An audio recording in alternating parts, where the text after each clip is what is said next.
Hi guys, welcome to the vlog. Good morning. तो guys अभी 7 बजे हैं और मैं करंट अफेयर स्टार्ट करने वाला हूँ। कल का करंट अफेयर पढ़ना है अभी। तो गाइस स्टार्ट करते हैं अभी करंट अफेयर। और करंट अफेयर को मैं बाईजू से कवर करता हूँ। डेली बाईजू का एनालिसिस आता है उनकी वेबसाइट पे, उसी से मैं पढ़ता हूँ, उसी से अपने नोट्स बना लेता हूँ। जो भी नोट्स तो मैं कुछ खास नहीं बनाता हूँ, क्योंकि केवल वो चीज़ें लिखता हूँ जो कि फैक्चुअल है, डाटा है, या फिर कोई ऐसी चीज़ है जो मैं जल्दी से याद नहीं रख पाता, तो उस चीज़ को मैं नोट कर लेता हूँ। और बाकी रिवीजन तो उनकी मंथली मैगजीन से हो ही जाता है। तो ये मेरा तरीका है करंट अफेयर को कवर करने का।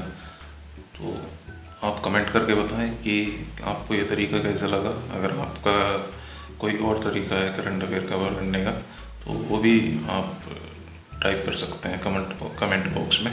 न्यूज़पेपर मैं नहीं पढ़ता हूँ, क्योंकि हमारे यहाँ पे मिलता भी नहीं है, और डिजिटल मुझसे पढ़ा नहीं जाता। डिजिटल पढ़ने में बहुत अजीब सा लगता है, और उसका भी सब्सक्रिप्शन लेना पड़ता है, वो मैं अभी अफोर्ड नहीं कर सकता।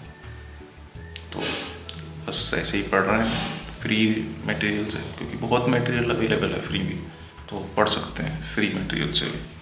तो देख लो, ये है मेरा कल का करंट अफेयर जो मैं पढ़ने वाला हूँ। तो वो भी स्टार्ट करेंगे। चलो पढ़ते हैं, उसके बाद मिलता हूँ आपसे।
It's like a family tree, part of you and part of me. तो गाइस करंट अफेयर पढ़ लिया है, और मैं दिखाता हूँ आपको कि कभी क्या क्या इंपॉर्टेंट चीज़ें पढ़ी जो मैं पहले से नहीं जानता था, और कुछ डाटा जो मैंने जिसके मैं नोट्स बनाता हूँ वो आपको दिखाता हूँ। तो पहला टॉपिक हमने पढ़ा है ये यूनाइट अवेयर। तो ये एक मोबाइल पोर्टल है जो कि इंडिया लॉन्च करेगा UNSC में। जो भी जैसे पीस कीपिंग मिशन होते हैं जिसमें इंडिया बहुत बड़ा कंट्रीब्यूटर है, तो उनकी सेफ्टी के लिए ये मोबाइल ऐप यूज़ की जाएगी। क्योंकि अब इंडिया जो है UNSC का प्रेसिडेंट बन चुका है 1 महीना या 2 महीने के लिए, और उसी पे ये वो है अपडेट कि यूनाइट अवेयर करके एक मोबाइल ऐप लॉन्च करेगा इंडिया। दूसरा अपडेट है ह्यूमन जीनोम प्रोजेक्ट पे। तो जो ह्यूमन जीनोम प्रोजेक्ट है ये 20 साल से चल रहा है, 20 से 30 साल से, और दुनिया का सबसे बड़ा जीनोम सीक्वेंसिंग प्रोजेक्ट है। ये इसको कंडक्ट करा है टेलोमेर कंसोर्टियम। तो थोड़ा सा मैंने DNA के बारे में जानकारी नोट कर ली है, क्योंकि ये मैं बार बार भूल जाता हूँ। तो इसमें क्या है ना, डबल स्टैंडर्ड होता है DNA, और 4 बेसेस होते हैं। तो पहला बेस है एडेनाइन, दूसरा है साइटोसिन, तीसरा है ग्वानिन, चौथा है थाइमिन। तो इसमें क्या होता है, A और T यानी कि एडेनाइन और थाइमिन एक दूसरे से पेयर करते हैं, और C और G एक दूसरे से, वो इसके अलावा और कोई पेयर नहीं बनता है। तीसरी न्यूज़ है साइंस एंड टेक्स है। इसमें क्या है, स्टेलर मिड लाइफ क्राइसिस, ये कॉन्सेप्ट है। इसमें क्या होता है, जो भी स्टार्स हैं उनकी रोटेशन जो है, रोटेशन रेट है उनका, वो टाइम के साथ उनकी एज के साथ कम हो जाता है, क्योंकि जो विंड्स हैं, सोलर विंड्स, वो एक्सकेप करती हैं तो वो कुछ एंगुलर मोमेंटम अपने साथ कैरी कर जाती हैं, जिसकी वजह से उनका रेट ऑफ रोटेशन स्लो हो जाता है। इसके बेसिस पे साइंटिस्ट जो हैं किसी स्टार की एज को डिसाइड करते हैं कि वो उसकी एज कितनी है, उसके रेट ऑफ रोटेशन के बेसिस पे। तो ये आज कुछ ज़्यादा ही टॉपिक थे। परमाफ्रॉस्ट क्या होते हैं, जो कि ऐसे एरिया जो कि 2 साल से बिलो 0 डिग्री सेल्सियस के अंदर दबे हुए हैं अर्थ की सरफेस पे, तो ऐसे रीजन्स को बोलते हैं परमाफ्रॉस्ट। ये ज़्यादातर हाई एल्टीट्यूड माउंटेनियस रीजन में मिलते हैं, या फिर पोलर रीजन में, आर्कटिक और जी अंटार्कटिक रीजन में। तो अभी क्या हो रहा है, ग्लोबल वार्मिंग से टेम्परेचर बढ़ रहा है, तो परमाफ्रॉस्ट थाइंग यानी परमाफ्रॉस्ट मेल्ट हो रहे हैं और वो एक्सपोज हो रहे हैं नेचुरल इन्वायरमेंट को। तो इससे क्या होगा, इससे जो उसमें गैसेस ट्रैप थी, जैसे कार्बन डाइऑक्साइड, मीथेन और बहुत ही टॉक्सिक एलिमेंट मरकरी की गैस है, तो वो भी जो है रिलीज हो जाएंगे नेचुरल इन्वायरमेंट में, जो कि और ज़्यादा पोल्यूशन करेंगे। और मरकरी तो बहुत ही ज़्यादा हार्मफुल है ह्यूमंस के लिए, जिससे मिनी मटर डिजीज़ जैसी डिजीज़ भी हो जाती है अगर ज़्यादा एक्सपोजर हो जाए मरकरी से। तो इससे एक और इश्यू आएगा कि जो वायरस कई हज़ार सालों से परमाफ्रॉस्ट में दबे हुए हैं, वो अब एक्टिव हो जाएंगे और नई बीमारियां आ सकती हैं। तो अगला जो है एक डाटा है सर्विस सेक्टर के एक्सपोर्ट से रिलेटेड। तो हमारा सर्विस सेक्टर का एक्सपोर्ट जो है 2001 में था $17 बिलियन, और अब 2020-21 में ये $205 बिलियन हो चुका है। तो ये डाटा कोट करने का काम आ सकता है किसी भी मेंस की आंसर राइटिंग में।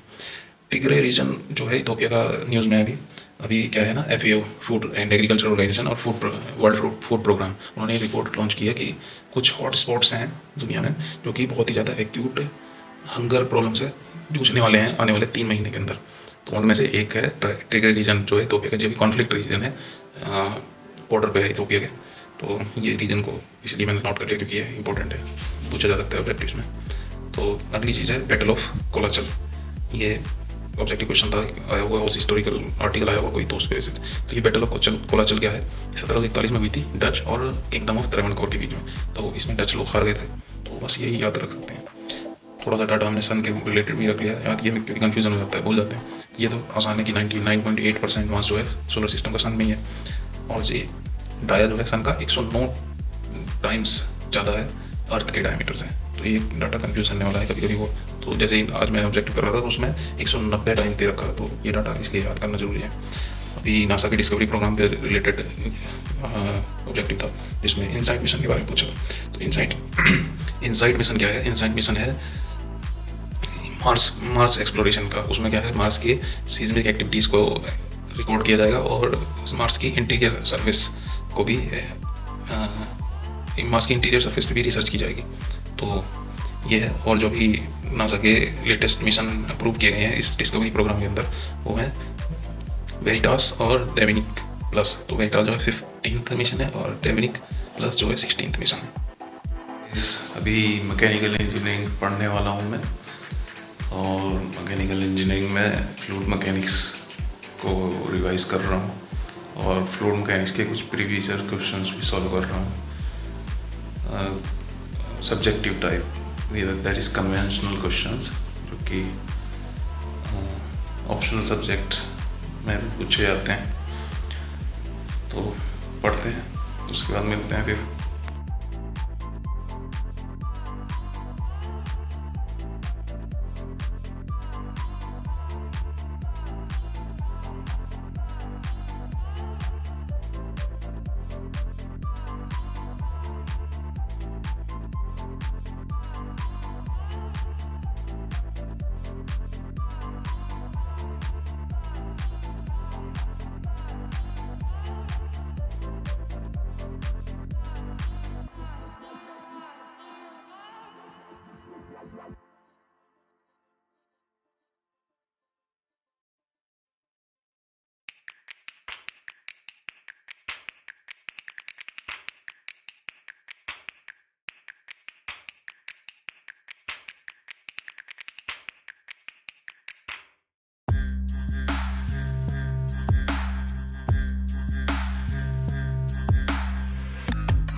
तो गाइस अभी ब्रेकफास्ट का टाइम है।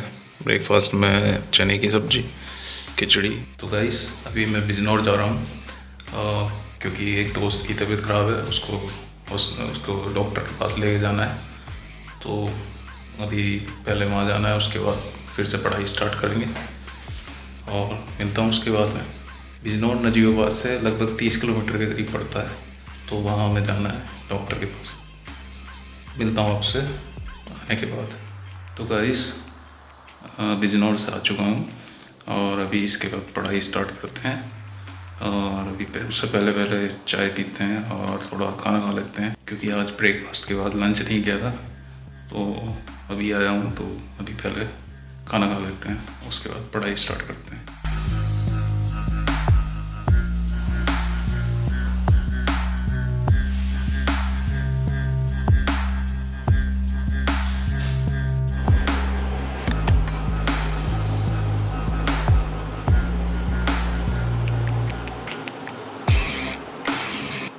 तो गाइस ये है काढ़ा, क्योंकि अभी जुकाम के आसार लग रहे हैं मुझे, तो पहले ही प्रिकॉशन लेनी चाहिए, इसलिए मैं अभी आज काढ़ा शुरू कर रहा हूँ जब तक जुकाम ठीक नहीं होता है। तो गाइस अभी मैं आज का करंट अफेयर पढ़ने वाला हूँ, क्योंकि आज पूरे दिन पढ़ाई नहीं हो पाई है। सुबह बस करंट अफेयर पढ़ा था और थोड़ा फ्लूइड मैकेनिक्स रिवाइज किया था।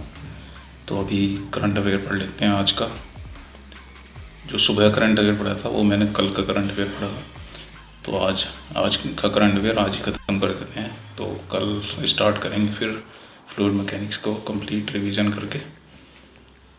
और अभी मैं काढ़ा पी रहा हूँ क्योंकि जुकाम हो रहा है हल्का हल्का, तो शुरुआत होने से पहले ही काढ़ा पी लेते हैं।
तो गाइस ये है आज का करंट अफेयर। आज के करंट अफेयर के जो भी इम्पोर्टेंट डाटा और जो इम्पोर्टेंट इन्फॉर्मेशन है, फैक्ट्स हैं, जो कि याद करने में डिफिकल्ट हुई होगी, वो मैंने नोट कर लिया है। मैं भी आपको बता देता हूँ कि आज क्या क्या इंपॉर्टेंट डाटा आया। एक डाटा आया है, ये एक इम्पोर्टेंट आर्टिकल था ब्रेस्ट फीडिंग पे। इस रिपोर्ट के अनुसार क्या है कि ग्लोबली ओनली 25 से 40% बच्चों को ही ब्रेस्ट फीडिंग की जाती है। लेंसेट की रिपोर्ट के अनुसार अगर हम ज़्यादा से ज़्यादा इन्वेस्टमेंट करते हैं ब्रेस्ट फीडिंग पे, तो ये हमारे 300 बिलियन $US ऐड कर सकता है ग्लोबल इकोनॉमी को, और 8,20,000 बच्चों की डेथ हर साल बचा सकता है। तो इतना फ़ायदा है ब्रेस्ट फीडिंग का। इम्यूनिटी अच्छी हो जाती है बच्चों की। और इसी से रिलेटेड कुछ अलायंसेस बने हुए हैं इंटरनेशनली, तो आपको बता देता हूँ इंटरनेशनली क्या एफर्ट हुए हैं ब्रेस्ट फीडिंग को प्रमोट करने के, और इंडिया ने क्या क्या एफर्ट किए। तो इम्पोर्टेंट अलायंस है ये, world alliance for breast feeding action. ये 1991 में स्टार्ट हुआ था, और इसी अलायंस ने यूनिसेफ के साथ मिलकर 1992 में वर्ल्ड ब्रेस्ट फीडिंग वीक को लॉन्च किया था। और इंडिया ने क्या किया 1992 में infant milk substitutes feeding bottles and infant food act 1992 ये पास किया था ब्रेस्ट फीडिंग को प्रमोट करने के लिए। और अगला इम्पोर्टेंट इन्फॉर्मेशन है फ्री लीगल एड पे। तो फ्री लीगल एड क्या है कि जो लोग अफोर्ड नहीं कर सकते या फिर जो लोग वीकर सेक्शन हैं, उनको आर्टिकल 39 के अंदर DPSP में प्रोविज़न था कि उनको फ्री लीगल एड, स्टेट जो है फ्री लीगल एड प्रोवाइड करेगा। तो ये एक्ट पास हुआ था 1980s में पास हुआ था, जिसके तहत नालसा मनी नेशनल उसके तहत नालसा मनी जो कि फ्री लीगल एड प्रोवाइड करती है वीकर सेक्शंस को। तो इसमें ये किस को कवर करता है, जो पीडब्ल्यूडी पर्सन्स विद डिसेबिलिटीज़ हैं तो उनको कवर करेगा। SC/ST कम्युनिटी के लोगों को, वुमेन और चिल्ड्रंस को कवर करती है। इंडस्ट्रियल वर्कमैन हैं, विक्टिम्स ऑफ पॉवर्टी यानी कि बेगर्स और ह्यूमन ट्रैफिकिंग के विक्टिम्स हैं, उनको भी कवर करेगा। People with annual income less than 1 lakh, जिनकी 1 लाख से कम इनकम है, उनको भी फ्री लीगल एड मिलती है। और ये पीपल अंडर कस्टडी, जो भी कस्टडी में है लोग, उनको भी फ्री लीगल एड मिलेगी। क्योंकि क्रिमिनल लॉज में तो शुरू से ही फ्री लीगल एड मिलती है, लेकिन सिविल लॉज में सिविल केसेस में फ्री लीगल एड प्रोवाइड करने के लिए गवर्नमेंट ऑफ इंडिया ने एक एक्ट पास किया था, जिसके तहत नालसा का गठन किया गया था। और एक कैटेगरी हो रही है इसमें, people who are victims of natural disasters, caste, ethnic violence. तो ये क्राइटेरिया है फ्री लीगल एड पाने का सुप्रीम कोर्ट, हाई कोर्ट्स में और कोर्ट्स में।